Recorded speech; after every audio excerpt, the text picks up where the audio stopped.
Мінекей, я не понимаю ваш язык дейді. Мінекей Смол, Усолкадағы директоры Ресейден келген.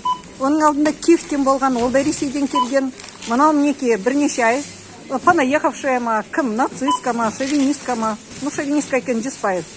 Қалай қызмет көрсетіп тұр? Заңға қарсы қызмет көрсетіп тұр Смолда. Қараңыздар. Директорлары өйткені Қазақстаннан Смол компаниясы директорларды қоймай, тек қана Ресейден келген қояр. А Смол компаниясына мінекей, олар Ресейден келгендер директорлар. Тек қана Ресейден келеді Смол компаниясының Павлодардағы директорлары. Мінекей осындайларды алады. Қазақ тілін білмейтін, қазақ тілінде қызмет көрсетпейтін. Қараңыздар. О, тіліңізді сіз жасап тұрсыз ба? Мінекей, енді қазақ тіліне қарсы қазақтар да енді мінекей.